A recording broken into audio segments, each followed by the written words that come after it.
Pandian store serial எபிசோடில் என்ன நடக்க போகுதுங்கிறத இந்த வீடியோவில் பார்க்கலாம்.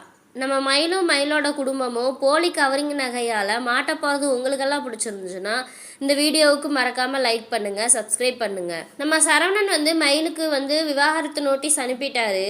அனுப்பி விட்டுட்டு கால் பண்ணி சொல்லிடுறாரு, உனக்கு வீட்டுக்கு கூடிய சீக்கிரத்தில் நோட்டீஸ் வரும், நீ கையெழுத்து போட்டு அனுப்பு அப்படின்னு சொல்லி. அதை போய் பாண்டியன்ட்டையும் நான் மயிலுக்கு விவாகரத்து நோட்டீஸ் அனுப்பிட்டேன்ப்பா அப்படின்னு சொல்கிறாங்க. எல்லாம் ஏன் சரவணா அப்படி பண்ண அப்படின்னு சொல்லி கேட்டுக்கிட்டு இருக்காங்க. இங்கே என்னடானா நம்ம மயிலோட அம்மா என்ன பண்ணிட்டாங்க, வேமா ஓ என் பொண்ணுக்கு நீங்கள் நோட்டீஸ் அனுப்புறீங்களா அப்படின்னு சொல்லிட்டு வேமா மகளிர் போலீஸ் ஸ்டேஷன் போய் இந்த மாதிரி என் பொண்ணை வரதட்சணை கேட்டு அடித்து விரட்டி விட்டாங்க அப்படின்னு சொல்லி நம்ம மயிலோட அம்மா கம்ப்ளைண்ட் கொடுத்துட்றாங்க. கம்ப்ளைண்ட் கொடுத்துட்டு போங்க அப்படிங்குமே அவங்களும் கம்ப்ளைண்ட் கொடுத்துட்றாங்க. அப்புறம் கொஞ்ச நேரத்துலேயே போய் நம்ம வீட்டில் கோமதி, மீனா, ராஜி எல்லாம் உட்காந்துருக்குமே அவங்களையும் அரெஸ்ட் பண்ணிட்டு போயிட்டாங்க. அங்கே வேமா கடைக்கு போய் சரவணன், நம்ம கதிரி எல்லாத்தையுமே அரெஸ்ட் பண்ணி வீட்டுக்கு போலீஸ் ஸ்டேஷன் கூப்பிட்டு போயிடுறாங்க. நம்ம மயில் மறுபடியும் இந்த வீட்டுக்குள்ளே எப்படியாவது வந்துடலான்னு சொல்லி அவங்களும் எவ்வளவோ ட்ரை பண்ணுறாங்க. ஆனால் இன்னும் மறுபடியும் இந்த வீட்டுக்குள்ளே வர முடியாத அளவுக்கு நம்ம சரவணன் ஒன்று பண்ண போகிறாரு.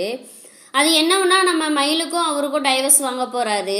ஆனால் நான் டைவர்ஸ் கொடுக்க விட மாட்டேன் அப்படின்னு சொல்லி மயிலோட அம்மா பாக்கியம் சவால் விட்டுட்டு போயிடுறாங்க. நீங்கள் எப்படி என் பிள்ளைகிட்ட இருந்து நீங்கள் டைவர்ஸ் வாங்குவீங்கன்னு பார்ப்போம், நான் டைவர்ஸ் வாங்க விட்டுருவானா, டைவர்ஸ் வேணுமாம்ல டைவர்ஸு அப்படின்னு சொல்லிட்டு கத்திட்டு போயிடுறாங்க. நம்ம சரவணனும் செந்தில் எல்லாருமே உங்கள்கிட்ட எப்படி வாங்கணும்னு எங்களுக்கு தெரியும் அப்படின்னு சொல்லிட்டு அவங்களும் சவால் விடுறாங்க. அதையும் தான் பார்த்துருவோம் அப்படின்னு சொல்லிட்டு நம்ம பாக்கியம் சொல்லிட்டு மயிலை கூப்பிட்டுட்டு போயிடுறாங்க.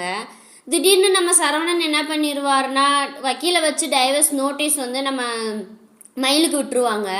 ஒழுங்கு மரியாதை அந்த நோட்டீஸில் கையெழுத்து போட்டு அனுப்பு, இல்லைன்னா உனக்கு அவ்வளவுதான் மரியாதை, நீ எனக்கு ஏதாவது பண்ணணும்னு நினச்சேன்னா அந்த நோட்டீஸில் கையெழுத்து போட்டு அனுப்பிடு அப்படின்னு சொல்லி நம்ம சரவணன் கேட்குறாரு. அதே மாதிரி நோட்டீஸும் போயிடுச்சு, வீட்டுக்கு போயிடுச்சு. அதை பார்த்துட்டு எல்லாருமே ஆடி போயிட்டாங்க.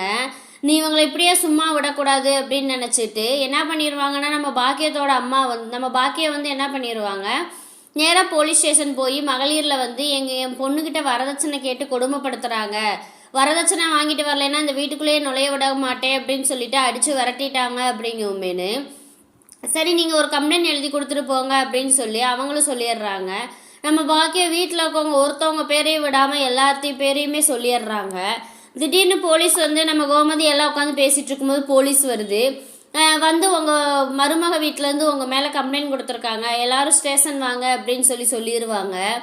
இவங்களும் எல்லாருமே ஸ்டேஷனுக்கு அடிச்சு இழுத்துட்டு போயிடுவாங்க. நேராக அப்புறம் கடைக்கு போய் அங்கே சரவணன், பாண்டியன் எல்லாத்தையுமே ஸ்டேஷன் கூட்டிகிட்டு போயிடுவாங்க.